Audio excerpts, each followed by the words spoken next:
Halo teman-teman, baku dapat lagi dengan Mace Papua di Amerika.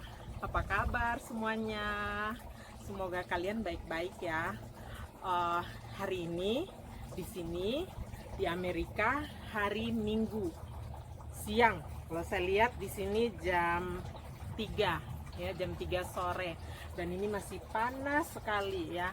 Sudah berasanya seperti summer walaupun belum resmi masuk summer ya. Dan pastinya di Indonesia sudah menjelang subuh ya hari Senin, karena waktu di sini dengan di Jakarta bedanya 12 jam. Nah, sementara kalau dengan Papua berarti tambah 2 jam lagi ya, WIB dan WIT, jadi bedanya 14 jam.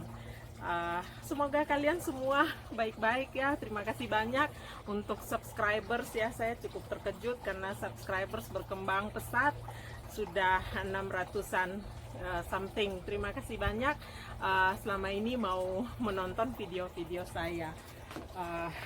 Hari ini tanggal 7 Juni ini sangat spesial untuk saya ya. Makanya saya ambil waktu untuk bikin video ini. Maaf nih, rambut mekar karena baru habis dikeramas, baru cuci, jadi memang harus dibuka dulu biar kering. Oke. Saya pakai kacamata dulu ya, ini sangat silau nih. Di sini terik sekali. Nah, kira-kira kayak gini keren nggak teman-teman? Oke.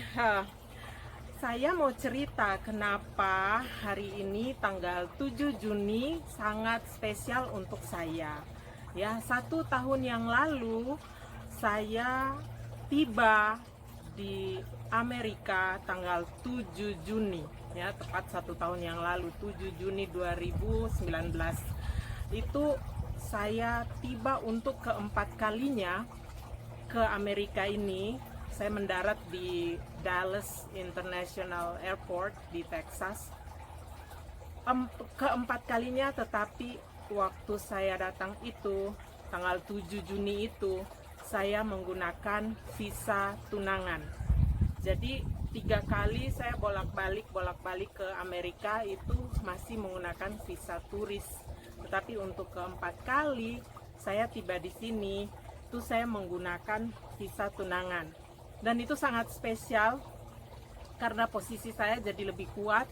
Dan ketika saya tiba di bandara Dallas, Texas, petugas di bandara, petugas imigrasi memeriksa saya punya dokumen, dan dia tidak periksa lama-lama, dia hanya mengatakan welcome to America.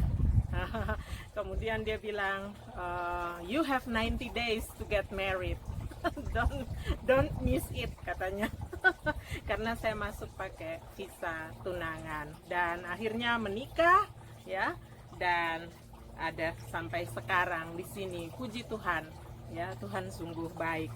Nah, karena hari ini spesial ya, berkaitan dengan pengalaman pribadi saya juga mau bicara tentang topik spesial. Saya tahu topik ini banyak sekali yang berminat untuk mengikuti ya. Tips online dating ya, tips online dating. Saya biar tidak ngomongnya kemana-mana, saya lihat di catatan saya ya. Saya udah bikin catatan saya di sini. Oke teman-teman, online dating, dunia modern sekarang ini ya, di saat teknologi sudah begitu maju, canggih ya, kita bisa berkenalan dengan orang dari belahan dunia bagian lain ya. Orang di Indonesia ya, cewek-cewek, cowok-cowok berlomba-lomba untuk bisa berkenalan dengan orang dari luar negeri, dari negara-negara lain ya. Dan teknologi internet ini membuat kita sangat mudah untuk melakukan itu ya. Jadi pertanyaannya, berhasil nggak ya? Kemudian aman nggak ya? Ono ini lalila ya. Dan online dating tidak ada yang salah ya. Di dalam negeri pun bisa ya. Dari antar daerah, antar provinsi, antar pulau, kita bisa online dating ya. Dan sebenarnya tidak ada yang salah ya. saya tahu banyak sekali cewek-cewek Indonesia yang saat ini sementara berselancar di dunia maya ya untuk mencari pacar dan bisa saja berpotensi menjadi pasangan hidup ya, tidak ada yang salah. Oke, tidak ada yang salah dengan hal ini. Nah, banyak juga yang berhasil kok. Banyak yang berhasil ya dapat pacar dari sosial media ya, online dating platform, dan bahkan ada yang sampai menikah ya. Saya salah satu contohnya, dapat pacar dari online dating platform dan sampai menikah. Dan teman-teman bisa lihat hari ini saya ada di Amerika. Oke, nah kali ini saya mau kasih tips buat kalian pejuang-pejuang cinta ya, yang punya pacar di luar negeri, beda negara. Saya sebut pejuang-pejuang cinta. Bagi kalian semua pejuang-pejuang cinta, ini tips berdasarkan pengalaman pribadi saya ya. Tips ini saya mau bagikan bukan saja untuk pejuang-pejuang cinta yang sudah sementara berjuang, tetapi saya juga mau bagikan untuk semua perempuan di luar sana, di Indonesia ya, terutama di Papua. Saya mau kasih tahu bahwa tidak ada salahnya untuk mencari jodoh melalui media sosial, asalkan kalian hati-hati. Oke. Tips pertama, pilih kolam. Oke. Apa itu pilih kolam? Kolam yang saya maksudkan di sini adalah sarana ya. Jadi pilih kolam ini menentukan ikannya apa gitu. Jadi kalau kita main di online dating lokal, ya kita dapatnya kenalannya orang-orang lokal gitu. Tetapi kalau kalian pilih kolamnya adalah kolam internasional, kalian akan berkenalan dengan banyak orang internasional ya. Nah, internasional juga luas sekali. Jadi kalian harus memilah-milah dan memilih sesuai dengan minat kalian. Oh, saya maunya berkenalan dengan pria Timur Tengah. Oke, silakan cari kolam-kolamnya di sana. Oh, saya mau berkenalan dengan pria-pria Eropa. Oh, silakan carinya ke arah-arah kolam Eropa. Oh, saya mau berkenalan dengan pria Amerika. Berarti carinya ke sini, ke kolam-kolam Amerika ya. Sekarang ini banyak sekali online dating platform yang bisa dicoba. Cuma hati-hati, banyak sekali scammers. Jadi hati-hati. Nanti saya bahas di sini ya. Oke, jadi pertama pilih kolam tadi ya. Karena kalau mau tetap di lokal di Indonesia ada juga platform-platformnya. Kalau mau go internasional, pilih kolam yang internasional. Oke.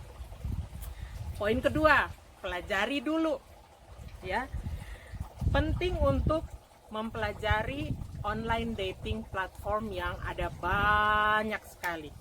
Kita harus pelajari, banding-bandingkan, hati-hati juga karena banyak online dating, terutama yang online dating gratisan, itu banyak sekali scammers ya. Banyak sekali scammers. Kalau saran saya pribadi, kalau mau serius, cari teman, mungkin kenalan yang bisa nanti berakhir menjadi pacar dan akhirnya menikah. Mendingan coba cek dengan online dating yang berbayar ya. Online dating berbayar itu lebih lebih serius, karena kalau scammers mau masuk ke situ dia juga mikir-mikir karena dia harus bayar ya. Nah, kalau di online dating berbayar, biasanya kalau kita bayar artinya kita serius. Ada uang yang kita investasikan di sana, artinya kita juga serius untuk mau berselancar dan mencari teman. Siapa tahu pertama mungkin teman jadi teman ngobrol kita, lama-lama menemukan kecocokan. Mana tahu Tuhan kasih jodoh melalui online dating platform ini ya. Dan preferensi sekali lagi tergantung kalian. Ada yang suka Arab, ada yang suka bule, ada yang suka Eropa, ada yang suka Amerika, ada yang suka dari benua Afrika, macam-macam. Maunya yang suka yang kulit hitam. Ya kalau saya maunya harus kulit hitam ya, karena saya juga mungkin kulitnya hitam, jadi no problem, saya maunya kulit hitam. Jadi itu preferensi ya, itu preferensi kita. Tapi ya itu, kalau kita masuk ke online dating berarti ada yang kita korbankan, artinya kita berinvestasi lah ya, kita bayar ya. Nah, di online dating berbayar itu ada pilihan jangka waktu berbayar. Jadi kita bisa menjadi member di situ ya, untuk berbayar 1 bulan, 3 bulan, 6 bulan, 9 bulan atau setahun, dan bayarnya harus pakai kartu kredit. Nah, poin berikut, jangan murahan ya. Jangan murahan nih apa maksudnya ya? Kalau kalian sudah masuk di dalam satu online dating di platform itu, kalian juga jangan murahan. Artinya gini, kalau kalian berinteraksi dengan sesama member di situ, ngobrol-ngobrol, dapat kenalan baru 1, 2, 3 atau lebih orang ya, kita juga jangan murahan. Artinya ya jangan kita layani hal-hal yang seperti sex chat ya, minta foto-foto yang menunjukkan bagian-bagian tubuh tertentu, jangan ya, jangan. Pokoknya atau minta uang, jangan kita layani, karena itu salah satu indikasi scammers ya, itu salah satu indikasi scammers. Hati-hati. Kemudian poin berikut nomor 5, jangan langsung main kasih nomor kontak ya. Ini juga hati-hati nih, baru kenalan di online dating platform langsung kita main kasih nomor WA kita atau alamat email kita. Jangan ya. Atau Facebook kita, Facebook Messenger kita, jangan. Saran saya adalah ngobrol aja dulu di platform tersebut sampai merasa nyaman, sampai merasa lebih mengenal lebih jauh. Kemudian ketika sudah lebih akrab, kalian menemukan kecocokan, boleh kasih bertukar nomor kontak ya, mungkin WA, mungkin account Instagram, atau mungkin FB Messenger ya, Facebook Messenger, yang dimana orang tersebut bisa menjangkau kalian lebih cepat ya. Tapi kalau belum kenal apa-apa sudah main kasih nomor WA, itu hati-hati loh, karena nomor WA kita juga bisa disalahgunakan oleh orang-orang tertentu, terutama scammers ya. Hati-hati ya. Jadi saran saya, kita bisa kasih nomor WA hanya ke orang yang kita sudah merasa nyaman dan memang ada kecocokan, obrolan sudah lebih mengarah lebih khusus bahwa orang ini mau mengenal kita lebih jauh ya. Yang sudah ada chemistry-nya lah ya, yang kita udah merasa nyaman, ceritanya rajin ya, nyambung ya, ceritanya nyambung, rajin kontak. Itu kita sudah bisa bertukar nomor telepon ya, WhatsApp atau yang lainnya. Karena pertama, kenapa saya bilang jangan buru-buru kasih nomor kontak. Kita pakailah fasilitas online dating tersebut, pakailah platform itu, karena kan kita juga sudah berinvestasi di situ, kita membayar untuk periode waktu tertentu. Jadi kita pakailah untuk kita bisa berkenalan dengan banyak orang. Oke? Hati-hati scammers ya, hati-hati dengan scammers. Beberapa indikator dengan scammers ya, ini beberapa indikatornya kalau orang ini scammers. Pertama sekali, kalau kita kenalan dengan orang secara online terus orangnya mesranya nggak ketulungan gitu ya, baru juga kenal sudah langsung babe, sayang. Itu hati-hati tuh, bisa saja scammers ya. Baru juga kenal, belum tahu sih ini orang ini dari mana, apa aja, kerjanya apa, ini latar belakangnya seperti apa, udah main panggil babe aja. Kita yang perempuan tuh gampang lumer ya, gampang aduh saya baru kenalan dengan dia kemarin, dia udah panggil saya baby. Oh jangan dulu ya, yang cepat sekali mesra-mesra itu hati-hati, itu salah satu indikator ya. Pokoknya baru kenal belum apa-apa udah manggil baby, love, darling, aduh saya jatuh cinta lah sama kamu, saya mau menikahi kamu, dan lain-lain. Minta foto yang aneh-aneh ya, minta uang, ini hati-hati nih. Atau ngaku-ngaku kirim barang dari luar negeri ke kita di Indonesia, tapi ujung-ujungnya bilang, baby kamu bisa tolong bayar pajaknya. Nah ini hati-hati nih, ini juga salah satu indikator penipu atau scammers ya. Pokoknya yang ceritanya terlalu manis, yang ini itu ini ono itu hati-hati ya. Dan satu indikator lagi yang paling akurat adalah setiap kali kita mau ajak, ayo video call yuk, orang di sana si cowoknya menghindar itu juga scammers tuh, karena bisa saja dia menggunakan foto orang lain sebagai foto profilnya, sehingga kalau kita ajak mau video call seperti ini dia takut karena nanti muncul wajah aslinya beda sama foto yang dia pakai di profilnya. Itu juga salah satu ciri-cirinya scammer. Jadi kalau yang kita bilang yuk video call yuk, terus dia alasannya macam-macam, wah kamera saya rusak lah, atau aduh saya belum bisa bicara dengan kamu, saya ada di camp militer, saya masih ditugaskan di Timur Tengah ini, tuh hati-hati tuh yang kayak gitu. Yang bilang video camnya rusak lah, lalila, itu sudah tanda-tandanya scammers ya. Jadi oke, kembali lagi cewek-cewek yang ada di luar sana di Indonesia, terutama yang di Papua, karena saya dari Papua. Saya punya adik-adik cewek-cewek Papua di di Papua sana ya, harus cerdas dan cermat ya kalau mau berselancar di dunia maya, mencari teman, mana tahu nanti malah jadi mana tahu bisa jadi pacar ya, dan terus berkelanjutan kalau cocok, Tuhan berkehendak mana tahu jadi jodohnya ya. Tapi kita harus cerdas dan apa ya, cermat. kayak judul acara ini di TVRI, cerdas dan cermat ya. Cek background orang tersebut yang kalian sudah kenal melalui online dating ya. Ambil waktu yang cukup untuk mengenal lebih jauh ya. Jangan buru-buru ya. Jangan buru-buru, karena background check itu akan menentukan, oh iya ini orang memang benar-benar ya. Satu tips terakhir dari saya, ada banyak sekali cewek-cewek di Indonesia yang berpikir kalau dapat cowok bule itu otomatis kaya raya. Tidak, itu tidak betul ya.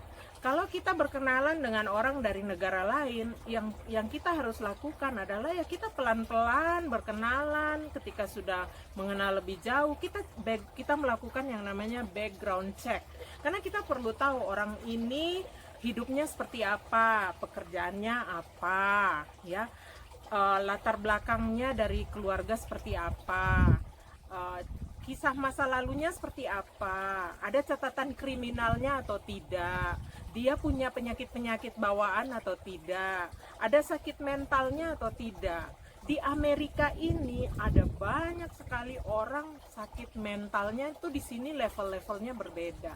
Ngeri-ngeri juga ya kalau kita dapatnya orang yang sakit mental. Sudah ada pernah kisah-kisah di waktu-waktu lalu yang menikah ya, dari wanitanya dari negara-negara Asia lah, dari Thailand dan sekitarnya, ke sini ternyata sampai di sini dapat cowok sakit mental, dibunuh ini si wanitanya. Janganlah, kita nggak mau juga yang kayak gitu ya. Jadi aduh, saya sudah ngobrol ngalor ngidul kesana kemari teman-teman. Itu dia tips dari saya untuk online dating berdasarkan pengalaman saya sebagai pelaku online dating juga. Mudah-mudahan bermanfaat. Terima kasih sudah menonton. Sampai jumpa di video berikutnya. Dah.